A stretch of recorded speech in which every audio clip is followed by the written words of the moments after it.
alas del alma desplegadas. Escuchar a Jean-Pierre Noël, que realmente canta bien, es buena gente. La verdad que haber hecho estas canciones en francés, que de alguna manera es su lengua, es bárbaro. ¿Cómo estás? Acá estamos con Marcelo Duvalde, mi querido amigo, que viene a hablar de cosas realmente muy interesantes. ¿Cómo estás, Nora? Gracias por invitarme, como siempre. Es un placer para mí venir, compartir con todo tu equipo acá y con todos tus oyentes.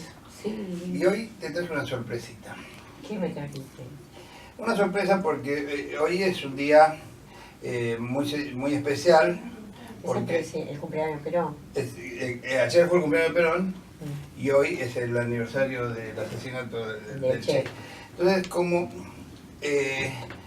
fue el cumpleaños de Perón ayer, traje algo para celebrar el cumpleaños de Perón. ¿Querés que te lo ponga? Muy bien, ponelo, a ver. A ver si soy capaz de ponerlo. No, ya está todo pensado. Lo único que tiene que pasar es que empiece.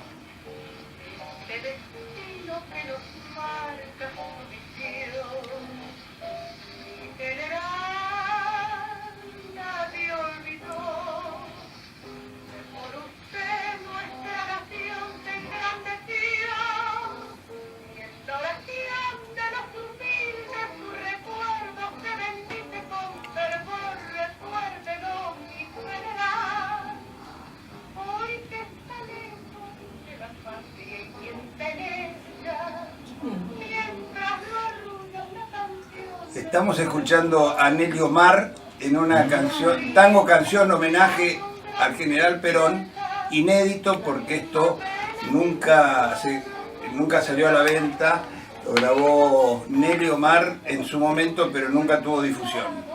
¡Qué bárbaro!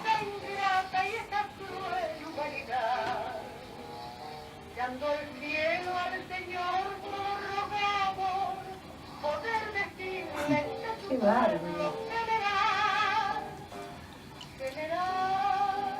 ¡Es hermoso!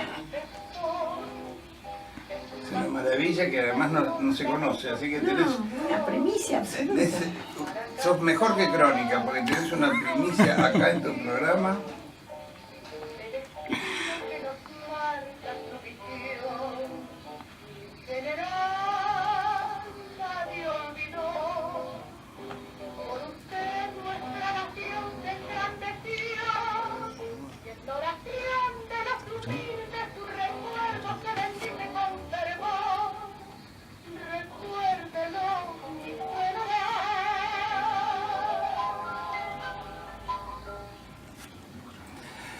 Muy bueno.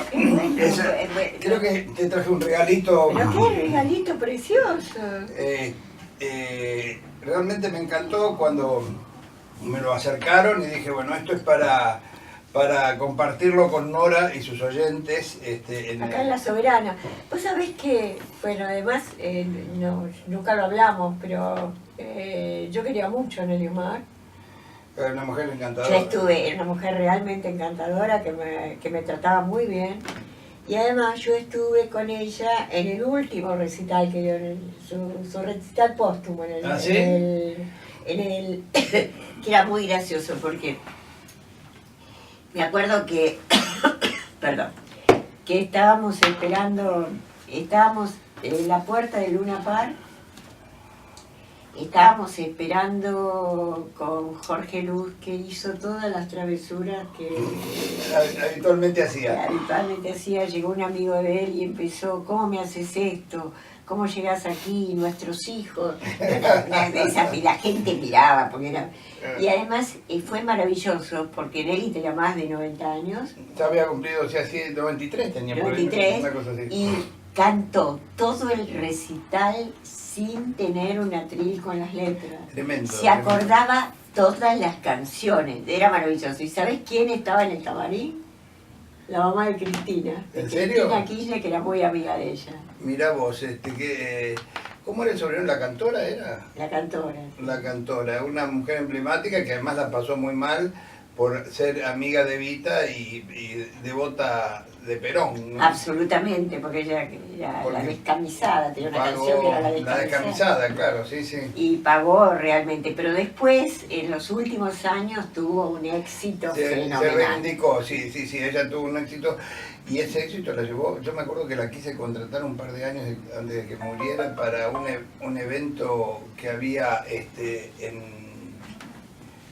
no me acuerdo dónde era, pero era un evento con cierto trasfondo político y la verdad que me pidió una cifra exorbitante.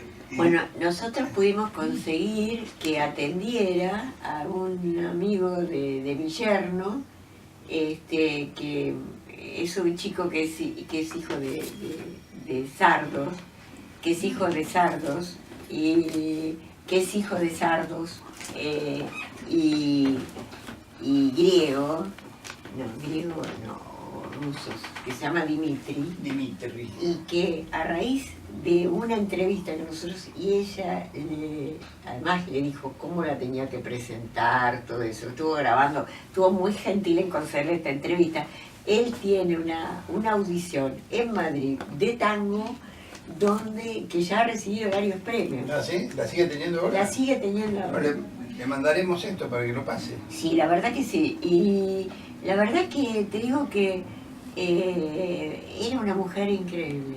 Una mujer increíble. Me pareció oportuno, habiendo sido ayer el cumpleaños de Perón, que pudiéramos hacerle este homenaje. Me parece muy bien. Fuera de estos tironeos que está viviendo hoy el peronismo, que se lo quieren apropiar, pero no saben que no van a poder porque el peronismo no es de los dirigentes, sino de la gente. Sino de la gente. Entonces, todos los esfuerzos que hagan van a ser en vano porque no por nada lleva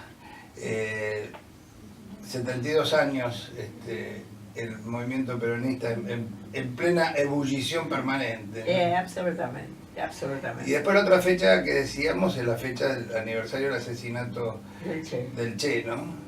Que fue uno de los hechos disparadores para un montón de conciencias a partir de la Revolución Cubana y la participación del argentino heroico que sigue recordado en el mundo, que ¿no? sigue recordado en el mundo, a pesar de que el sistema ha tratado de convertirlo en camiseta, pero nunca ha podido evitar que la juventud lo siga levantando como ejemplo de compromiso, de entrega, de solidaridad desinteresada, porque no nos olvidemos, y esto es para muchos jóvenes que para nosotros todo esto es muy sabido, pero los jóvenes a veces no lo conocen, que el Che tuvo las mayores posibilidades para continuar en el gobierno en Cuba y él decidió irse, posiblemente por diferencias políticas con Fidel, a colaborar con otros movimientos de liberación en el mundo. Así fue que estuvo en Angola, en el Congo, y terminó, después de haber pasado por muchísimos lados más, terminó muriendo en Bolivia en una lucha muy desigual, porque fue peor, más desigual que en Cuba, porque en Cuba por lo menos cuando arrancaron los rebeldes, cuando arrancó el ejército rebelde, tuvieron el apoyo del Partido Comunista, de los partidos progresistas de Cuba, del movimiento estudiantil. En cambio, el Che todavía no había logrado esa adhesión, a pesar de que el Partido Comunista le había prometido ser apoyo y ocuparse de la infraestructura de los guerrilleros que estaban en las montañas. Quedó totalmente solo. Y quedó muy aislado, muy solo, sin tener recursos para poder... Y muy traicionado por los propios campesinos, ¿no? Y claro, pero yo creo que la traición de los campesinos es una traición inconsciente. Yo creo que fue traicionado por los dirigentes políticos de Bolivia que le prometieron cosas y no cumplieron. Esa traición es peor porque es una tradición A sabiendas. consciente absolutamente. Los campesinos a lo mejor no sabían de qué se trataba, quién era este hombre y qué era lo que pretendía, porque no habían habido en Bolivia hasta ese momento ninguna manifestación de guerrilla ni acercamiento con los movimientos sociales, salvo los movimientos específicamente de los mineros, ¿no? Exactamente, bueno, y así perdimos a alguien que sigue siendo, y que además fue realmente uno de los personajes más lúcidos de la historia, ¿no? Porque cuando, incluso, viste, cuando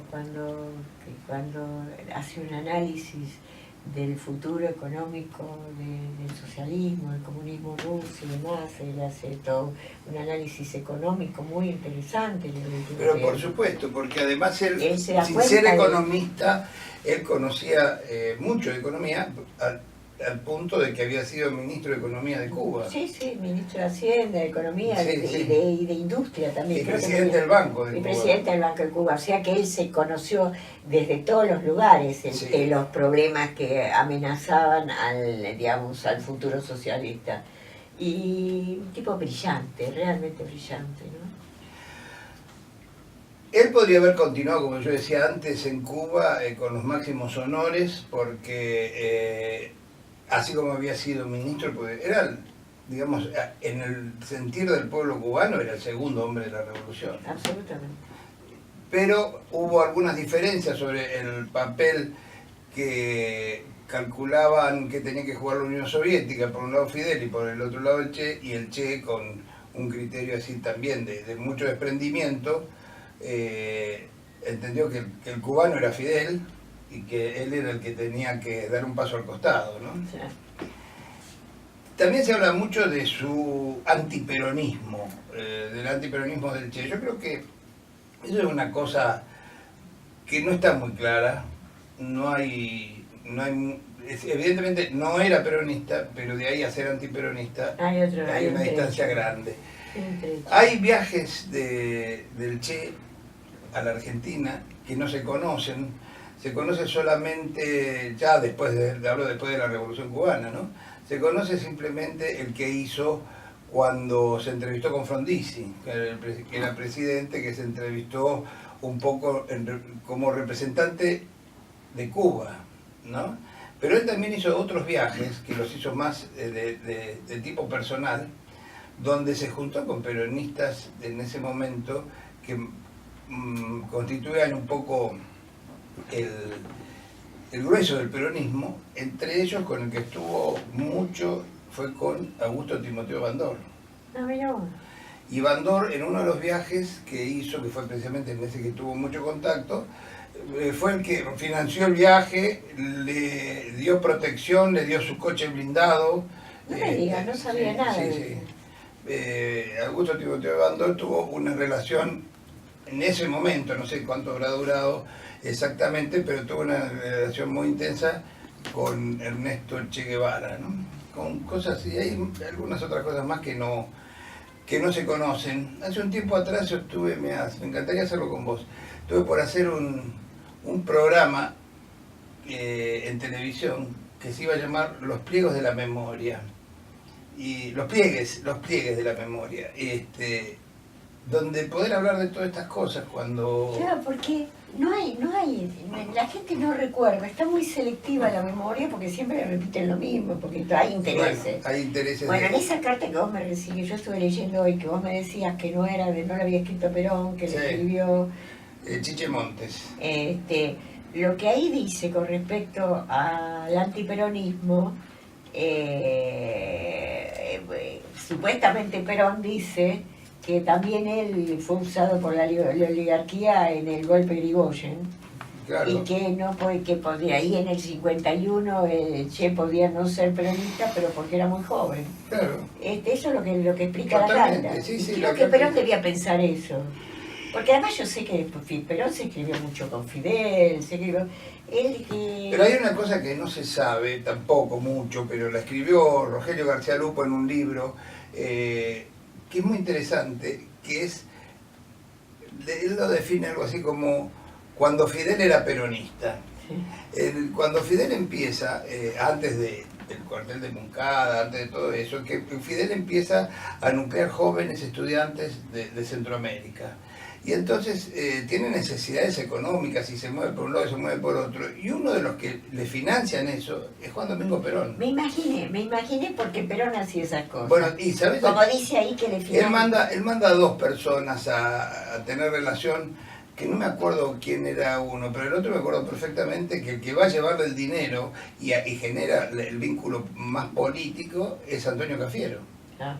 Antonio Cafiero, que también era muy joven en ese momento, pero estoy hablando de los años 50, comienzo de los años 50, porque el Moncada fue en el 54 y esto habrá sido 51, antes de que Fidel conociera al Che. Fue antes de que Fidel conociera al Che, bueno, lo conoce después de salir de la cárcel, ¿no? Del Moncada. Quiere decir que el vínculo era... Y a Perón le resulta muy interesante cuando alguien le viene a contar que había un señor que estudiaba abogacía, que estaba nucleando los jóvenes de Latinoamérica con una propuesta, y a Fidel, a su vez, le interesa muchísimo lo que se empieza a interiorizar sobre las políticas de Perón.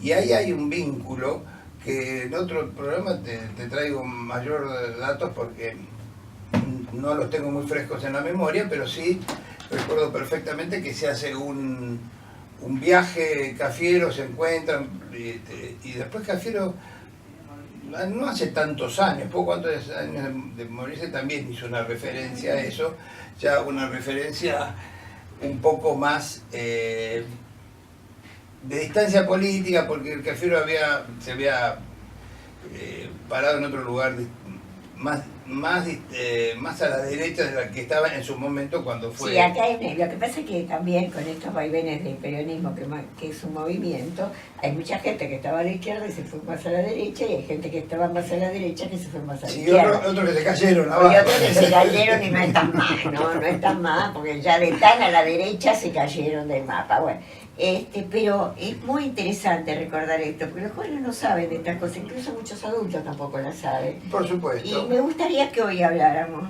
recordáramos bien esto. Yo creo que algo dije el otro día, pero me gustaría que vos digas, ¿por qué la logia Lautaro que fundó el general San Martín en la Argentina en 1812, que venía de la logia que tenía que Miranda que había fundado en Londres en 1792 y que habían estado, él fundó después Madrid y Cádiz, porque la referencia de esta logia que se hacía para conseguir la libertad de los pueblos americanos, que en la primera estuvo Higgins, estuvo claro, también Bolívar, todos los... ¿Por qué se llama Lautaro la versión argentina? Y se llama precisamente, y esto viene muy a punto en este momento que estamos viendo, se llama porque Lautaro era un cacique mapuche que fue una pieza fundamental en la lucha contra los españoles. ¿Qué me cuentan, señores? Los mapuches que no eran argentinos, que los mapuches que estamos hablando mal de los mapuches, San Martín lo reconocía a un cacique mapuche y le puso la logia. Pero además no solo San Martín, porque la logia Lautaro la fundaron San Martín, Alvear y Zapiola en 1812. Sí. Quiere decir que no era San Martín el único, que a lo mejor San Martín por sus características revolucionarias, bueno, estaba más cerca. No, habría que ver, yo creo que lo estoy buscando. ¿Quiénes son los que integran la logia Lautaro en su primer momento? Qué fantástico ver quiénes son y que estos son los que reconocen a los mapuches y en el cacique Lautaro toda la participación que habían tenido. Y entonces integran en ese momento, estaba dirigida por José de Gurruchaga, después se la integraban Francisco de Miranda, Santiago Mariño, Andrés Bello, Luis López Méndez, Simón Bolívar, José María Caro, Bernardo O'Higgins, José Miguel Carrera, Juan Pablo Fretes, José de San Martín, Tomás Guido, José Cortés de Madariaga y Francisco Isnardi. O sea que era un conjunto de personalidades latinoamericanas. Era un conjunto de personalidades que deciden integrarse con ese nombre.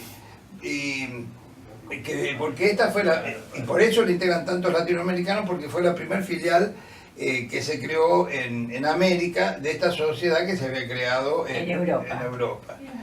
El objetivo principal que tenía esta sociedad era luchar para lograr la independencia continental, triunfando en el plano militar y haciendo que la política siguiera ese objetivo básico. Se unió posteriormente a la Sociedad Patriótica que fuera creada por Mariano Moreno. Ah. Bueno, y ahí vamos a contar otra cosa más que tiene que ver con este cuento, que es que ustedes saben que desde la primera junta para acá, a todos siempre se usó la acusación de corrupción contra todos. Sí, claro. Incluso hubo un juicio de corrupción que involucró a varios miembros de la Junta, en la cual estaba Mariano Moreno, que ya estaba muerto. Sí, sí. Pero además, el que escribe todo esto en un capítulo de su libro, que escribe Martín García cuando estuvo preso, es Arturo Frondizi. Claro. El que cuenta todos los gobiernos populares que fueron acusados sus miembros de, hasta San Martín, que todo el mundo nunca ha dudado, fue sospechado de haberse llevado dinero que había cobrado mal. Es que a San Martín lo acusaron de un montón de cosas. Lamentablemente mi hermano Eduardo Luis se murió sin publicar un libro que tiene escrito que se llama Pepe, porque es el otro San Martín. El Pepe. Claro, porque en un momento a San Martín le decían Pepe también. Y ese libro cuenta un poco todas las cuestiones más desconocidas de San Martín. Todo el mundo sabe que él pertenecía a una organización que es la que lo envía acá y que después él sigue perteneciendo a lo largo del tiempo, que es la... se me fue el nombre. ¿Cómo se llama? La masonería. La masonería. La masonería es la que lo envía a San Martín acá, lo interioriza de la situación en la Argentina, y después él tiene una particular manera de actuar, donde él va dejando en cada lugar donde pasa, deja alguna persona de su confianza para que le pase información, ¿no es cierto? Curiosamente, en la mayoría de los lugares deja mujeres.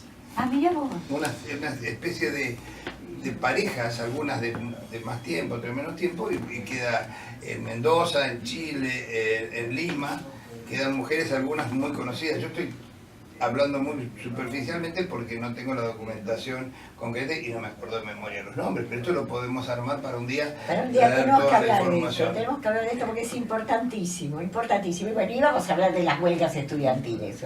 Íbamos a hablar de las huelgas estudiantiles, es verdad.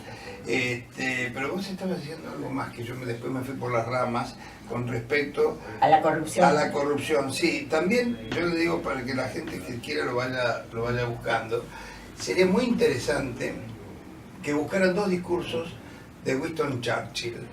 Uno es en Yalta, cuando se hace la conferencia de Yalta después de la Segunda Guerra Mundial, y que habla de la Argentina y dice que hay que impedir de todas maneras que la Argentina se convierta en un polo industrial, porque puede ser un sostén para Latinoamérica, y que es un enfrentamiento brutal. Lo que no se puede permitir, y entonces hay que evitar que el gobierno de Perón se estabilice y todo lo demás.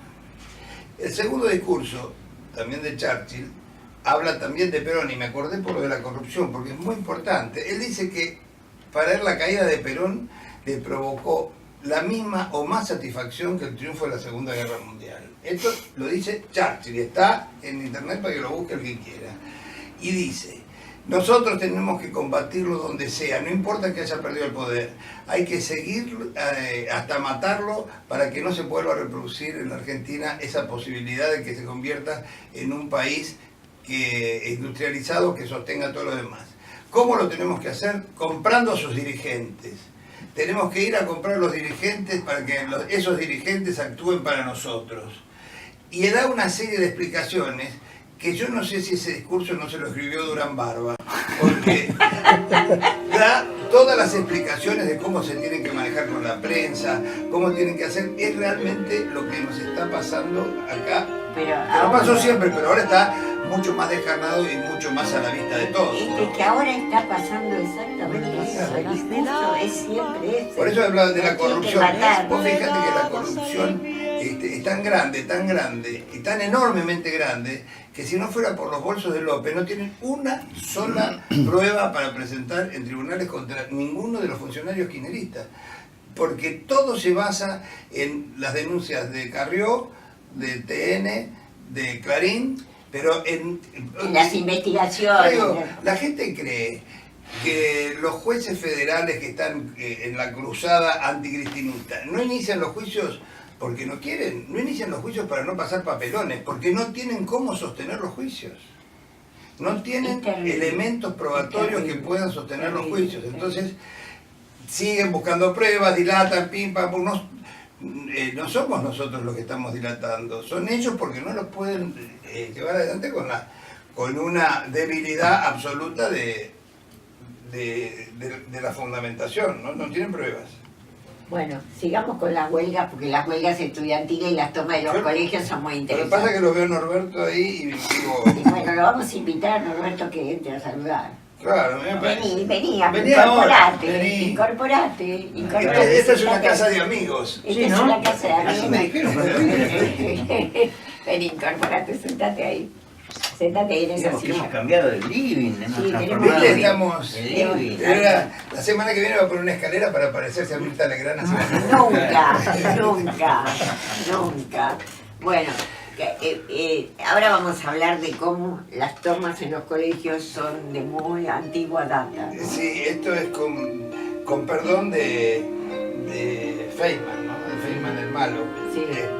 Porque él tiene una cruzada contra las tomas de los colegios, ¿no? Ahora, qué bien le han contestado últimamente, con qué altura, con qué severidad le contestaron los alumnos que estuvo entrevistando últimamente, ¿no? Pues realmente ha habido una serie de entrevistas que lo dejaron muy mal parado, pero no como en las anteriores que discutían y qué sé yo qué. La gente está más serena, Está ¿viste? mucho más serena y Para está contestar. Para contestar está mucho más serena. estoy buscando a ver si tengo los nombres de quienes integraron eso, pero ya lo voy a encontrar, no te preocupes. No te lo mandé yo vos, por casualidad. Pero ¿cómo lo encontramos? ¿Cómo encontrar algo vos? ¿Cómo ¿No es voy a cierto? ¿Cómo encontrar es? algo yo? Está por ahí mi tableta, alguien la Bueno. apuntó. Te lo voy a leer. ¿Querés que te lo lea de entrada? Así te lo leo todo Sí. corrido. Esto tiene que ver con la grieta, tiene que ver con la falta de educación de los alumnos que en lugar de ir a estudiar se ocupan de la política en los colegios y que toda esa degeneración que se ha dado últimamente acentuada por el gobierno kirchnerista. Pero Bueno, por supuesto, todo es culpa del kirchnerismo. yo voy a leer algo que sucedió un poquito antes del kirchnerismo. Sucedió en 1796. En 1796, el Nacional Buenos Aires se llamaba Colegio de San Carlos. Exactamente. Después se le cambiaron no sé en qué época el nombre, pero es el mismo colegio. Algunos de los alumnos del Colegio de San Carlos mostraron un espíritu poco afecto a la sumisión. El 28 de mayo de 1796, un grupo de colegiales se amotinó por las malas condiciones de alimentación y los reiterados castigos corporales aplicados por los celadores, a los que tomaron de rehenes. Los muchachitos... 1796. Visionarios. Y no estaban los kirchneristas, no estaba ni Cristina, ni Néstor, ni la Cámpora. Viene. Se reunieron armas y resistieron a balazos una delegación de la audiencia que llegaba a parlamentar en nombre del virrey. Estos muchachitos estaban acaudillados por uno que tenía 16 años, como casi la mayoría, que se llamaba Juan Gregorio de las Heras, futuro general e integrante de la mesa chica del general San Martín en el Ejército Libertador. Cruzó los Andes por el paso de los patos. Exactamente. Bueno, este señor arrancó a los 16 años diciéndole al virrey que no le mandara gente que lo iba a cagar a tiro. Es buenísimo esto. Entre los revoltosos que habían tomado el colegio y habían prendido a los rehenes, se encontraban Bernardino Rivadavia, Que era otra, viste, era uno que estaba en otro bando. Estaba en otro bando. Creo que no estaba muy de acuerdo. Era como Sergio Massa, no sabía por qué estaba ahí. Bueno, estaba Bernardino Rivadavia, estaba Manuel Dorrego, José Rondó, Estanislao Soler, y fue la primera toma estudiantil registrada en el Río de la Plata. ¿Qué me cuentan? Claro. Y después hablan de la grieta y que los estudiantes tienen que ir Y mirá en que se convirtieron todos. Claro, pero además todos unos pichones de dirigentes. ¿Pero qué te parece? Porque eso es lo que genera transformadores, ¿no? los colegios generan eso, Claro. tienen que generar eso, gente que transforme la realidad, ¿o no? Yo pensaba la cantidad de españoles que vinieron aquí y que fueron profesores de la facultad, sobre todo en Derecho, hubo muchísimos, cuando perdieron los republicanos contra el franquismo, la cantidad de bolivianos con Marcelo Quiroga Santa Cruz a la cabeza que vinieron acá cuando sucesivos golpes militares. Bueno, uruguayos no podemos decir la cantidad que han habido. Tanto los colegios como la Universidad de Buenos Aires especialmente y en general de la Argentina han sido usinas formadoras de dirigentes políticos internacionales que después tuvieron papeles muy protagónicos en sus países, ¿no? Y yo creo que sí, yo creo que ese fue el verdadero semillero, ¿viste? Y Argentina en eso, o lo que era en ese momento el virreinato, y después generó mucha gente porque es donde estaban había universidades importantes, había colegios secundarios importantes. Pero porque siempre hubo debate. Yo me acuerdo, yo empecé a militar el primer año del colegio. ¿Con qué empezamos? Con lo típico, que si Sarmiento sí, Sarmiento no, que sí, que si cantabas la canción a Sarmiento no cantabas, y de ahí arrancás, se abrió una puerta que no se cerraba nunca más. Estoy releyendo desde hace unos días a dos pichones de John William Cook y Hernández Arregui, por ejemplo, porque estoy yendo para atrás con el tema de la grieta, ¿no? Tratando de ir para atrás. No para atrás, porque estamos hablando de los 60. Claro, sí. Y justamente, ¿no? Hablando de los empréstitos de Sarmiento, ¿no? Y ahí aparece, en Apuntes para la Militancia de John William Cook, Sí. aparece, por ejemplo, una referencia muy clara, muy concreta, sobre los empréstitos para pagar los empréstitos. Mirá de dónde viene Claro. la deuda para generar deuda. Exacto. Te recomiendo que a lo mejor se lo has leído, pero el de Ortega Peña y Dualde, Sí. el Bali Brother. Sí, claro. Y claro.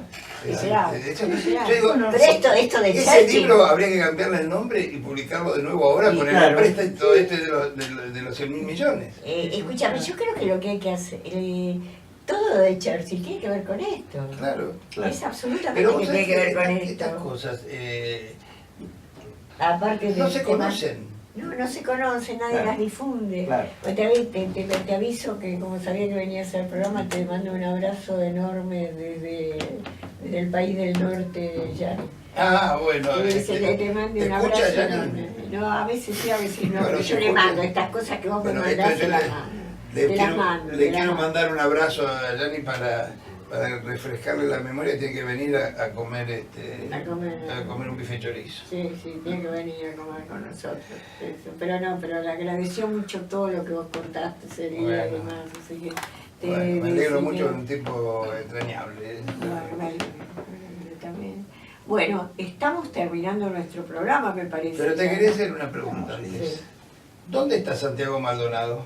No, ese es el tema. Por eso habría que recordarlo en este momento, que estábamos hablando de por qué la logia Lautaro se llama Lautaro, por el cacique mapuche que en 1796 luchaba contra los españoles. Escúchame, mi casa tiene, en el friso de mármol de la casa, tiene dónde está Santiago Maldonado, y creo que todos tenemos que seguir. No se puede caer la búsqueda de Santiago Maldonado. Alguien se tiene que hacer cargo de su desaparición. Alguien tiene que dejar de mentir como nos mienten todos los días. Ha aparecido desde ayer un aluvión de inversión de este gobierno en publicidad, Sí.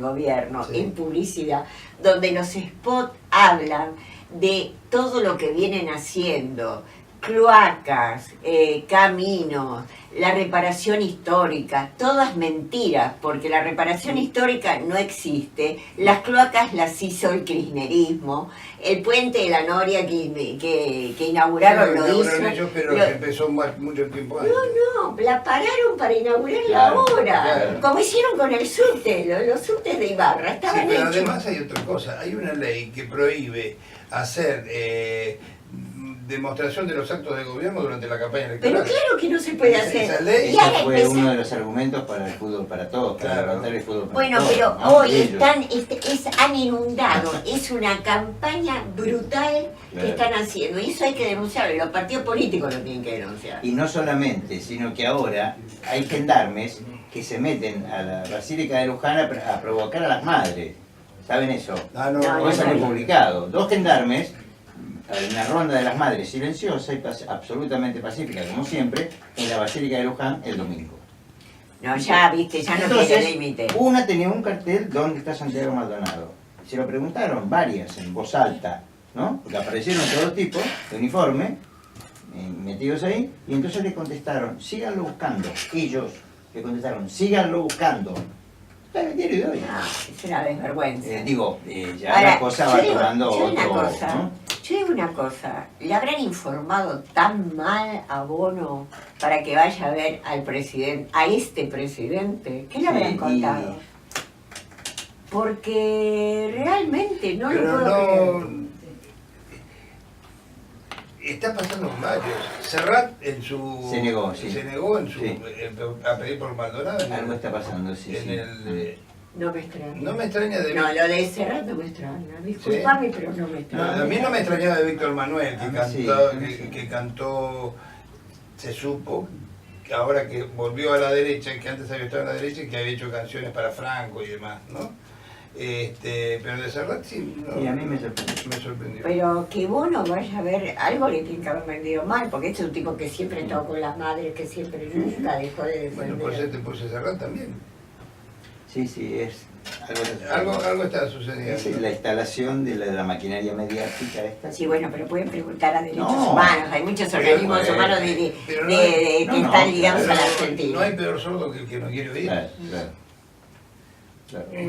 Pero la verdad, Sí. bueno, esperemos a ver si esta noche muestran algún cartel de Santiago Maldonado en la cancha, Ojalá, ojalá. porque me sorprendió mucho eso. Mañana. Mañana y pasado, Sí, ¿no? mañana. Son dos veces. No, si no se hizo acá, no creo que se haga. Sí, en Ecuador, no creo. Si no lo hicieron acá. No, pero me refiero al recital de Bono. Ah, el recital. Ah, no, ¿qué te no, decía? no, Lo del no, partido. la cancha, estábamos, No, nosotros estábamos no, fijados con el porque es fútbol. en el estadio único Cree de que La es el Plata. partido, No, claro, no. claro. No, la verdad que los muchachos también podrían haber hecho algo, ¿no? Y sí. Y sí, es raro, pero ¿sabes qué pasa?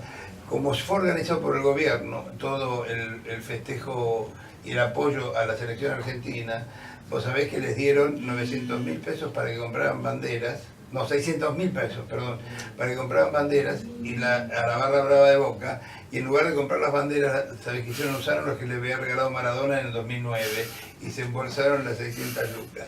Ah, bueno, me queda Son mucho, gastos de es un pequeño funcionamiento. detalle. Entonces, esos mismos que están cobrando de Angelici, Macri y Angelici, no van a poner un cartel donde está Santiago Pero Maldonado. los jugadores pueden hacerlo. Los jugadores sí lo deberían haber hecho. Lo deberían haber Lo que hecho. pasa es que Lo deberían haber hecho. Pero bueno, ¿qué vamos a hacer? en- Como dijo alguien, estos muchachos no ganan porque ninguno pasó hambre, no vienen de pasar hambre.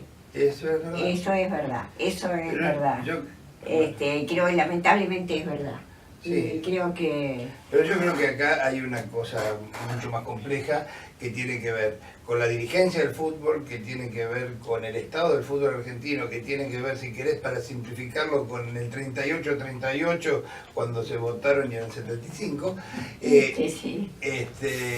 Y creo que me llama la atención que un tipo que tiene que conducir un grupo como Sampaoli diga que nunca se le ocurrió pensar si era necesario un psicólogo deportivo o no, cuando hay gente que son 11 tipos que van deambulando por una cancha como si tuvieran un salvavidas de plomo en la cabeza. Entonces, son muchas El otro cosas. día un psicólogo decía a la mañana que es muy difícil cuando la gente no se siente parada por una institución prestigiosa, como es lo que pasa con la AFA, que sientan algo de pertenencia. Es probable. Es cierto. Es probable, es Bueno, probable. antes que se termine tu programa, lo que tenemos que hacer es recordar a la gente que estamos en esta situación económica, en esta situación de asfixia y de entrega al país, porque hubo mucha gente que votó por Mauricio Macri. No vuelvan a cometer el mismo error, porque ya lo están pagando los que lo votaron y los que no lo votaron. Y también hay que recordar que queremos recuperar, queremos saber dónde está Santiago Maldonado y queremos la libertad de Milagro Sala, porque también eso, porque queremos un país que sea libre para todos sus ciudadanos. Y basta de gendarmes patrullando, basta de gendarmes patrullando. Acá no hay ningún estado de sitio, no hay nada. Estos señores que están acá, lamentablemente están acá por el voto popular, así que respeten al pueblo. Basta de infiltrados, basta de gente que viene a proponer violencia. Será hasta la semana que viene, que bueno, estaremos peleando desde acá, desde La Soberana, en Periodismo en Emergencia, porque hay que defender las cosas que uno cree. Por lo menos esto es lo que creemos desde acá, desde La Soberana. Les mando un abrazo a todos y piensen, reflexionen sobre lo que decía recién Marcelo Osvaldo y lo que venimos diciendo con Norberto Gonzalo desde todos los días remando, todos los lunes remamos para que la gente le lleguen estas cosas. Hasta la semana que viene.